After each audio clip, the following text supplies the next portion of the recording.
Hello guys, get ready with me.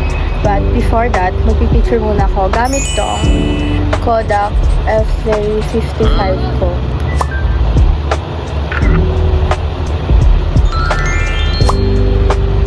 Super ganda. Oh, wow! Ay, ang ganda. Pag dumating siya sa inyo, meron na siyang libreng hawakan. Libreng charge. May libre na rin siyang battery. May brochure siya, may guide kung paano yung gagawin. Ito-test ko kung waterproof itong makeup ko.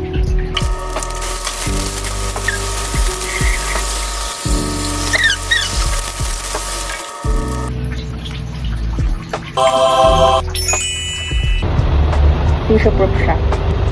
Ay, ang galing.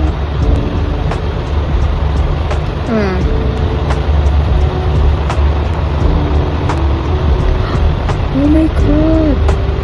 Wala! Ng Biotin Tonic Lotion. Ayokong i-remove yung kilay ko kasi yung ganda. Pero remove na natin siya. Ay! Grabe! Ayan. Grabe!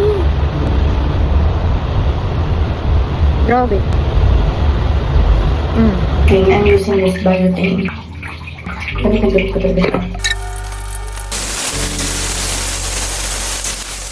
Kung gusto nyo you look fresh and glowing skin, try this Biotin Exfoliating Gel because it helps me remove my dead skin cells. So, mas kikinis at mas liliwanag yung skin nyo over Super time. gentle lang siya, hindi siya harsh sa face, kaya perfect kahit sa everyday use. After gamitin, mapapansin nyo na mas smooth, softer, and fresh yung skin nyo. Parang bagong gising lagi. If you're looking for smoothing, affordable, but effective, this is must try. So hello guys, as you can see, kung ano na yung pinagagawa ko, nag-makeup remover na ako, naghilamos na ako, but still, nandito pa rin yung pilik mata ko. Alam niyo ba, na hindi ako naglagay ng glue. Kaya hindi rin siya mahapde nung hihilamos ako. Kasi kapag may glue siya, is mahapde, tsaka natatanggal. And I'm using this kind of eyelashes, galing sa Emlan Diary. First time using it, sobrang ganda. And kung hindi kayo marunong, meron siyang guide sa gilid. Para lang siyang tape, as you can see, kung saan siya nakadikit. Dito, ayan, meron niyang, yung pinagkaiba nito is glueless na siya. As in, glueless na siya. So siyang tape, hindi siya masakit, hindi namumuti yung mata. At higit sa lahat, makakatipid ka. Hindi ka gagasa sa 600, 300, 200 para magpa-eyelash extension. Nung nag-eyelash extension ako, doon nagiging kalbo yung pilik mata ko. Pero as you can see, walang natanggal kanina. So now, I'm using this Biotin Origin. So is Hydro Excel. Alam nyo ba, nung bata ako, nagsimula ako mag-skincare ng grade 8. Tapos ito yung skincare ko simula bata ko. Kung natatandaan ko pa, ang first moisturizer ko is yung pinakamura, which is yung color green. And then sumunod na doon yung kulay pink. And then ito na yung last, yung kulay white. Tapos itong kulay white na to. Nung grade 8 ako, bawal pa ako mag-moisturizer kasi pinagbabawalan pa ako ng parents ko kasi masyado pa akong bata kasi baka raw masira yung mukha ko. Pinapatuyo natin yung moisturizer ko. I'm using this Vaseline Lip Care Original. Wala akong original na lip balm kasi mostly nawawala sa akin. And is lip balm. So wala akong original. Nakalimutan ko na nga kung ano yung mga nagamit ko na Vaseline, tapos may mga flavor. No? Tignan mo, ang ganda ng eyelashes ko. Nag-remove na ako ng makeup, nagilamos na ako, pero nandito pa rin, no? Ha? Mura lang. 300. Oh, ayan no, ang dami na oh. Kung 600 magpa-eyelash extension. Oh. Lahat ng product ng Biotin is puro color white talaga kasi hindi to tatagal sa akin kung hindi siya maganda, right? Hindi siya tatagal ng ilang years.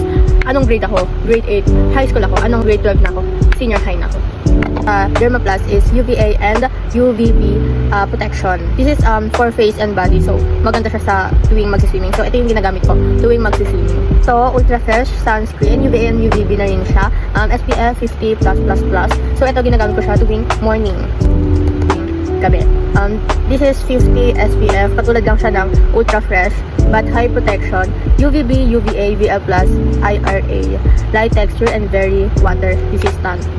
So, ginagamit ko siya tuwing gabi. Ginagamit ko rin to tuwing magsuswimming. Ito yung ginagamit ko sa face ko. Ayun yung ginagamit ko. Yung Dermaplus yung ginagamit ko sa body ko. Kung papapiliin niyo ako sa mga sunscreen ko, sa mga moisturizer, sa mga skincare ko, hindi ako magpapalit.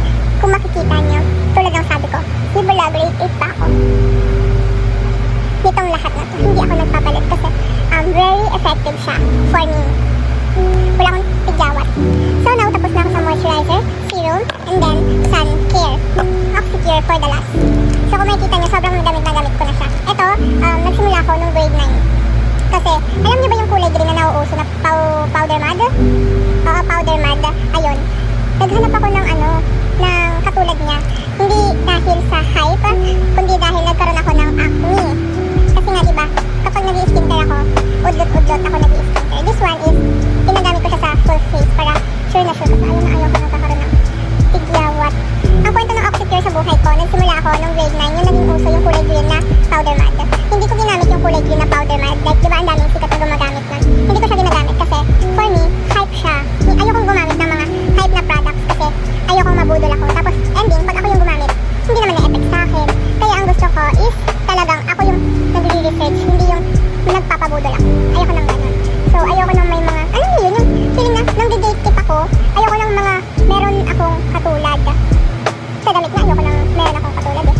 Kaya, as long na kaya kong bilhin yung mga bagay na mahal, binibili ko.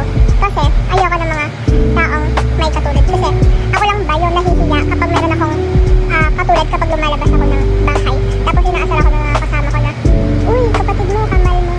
Then, nakakatuwa ba yun? Ayun guys, ayoko nang may katulad.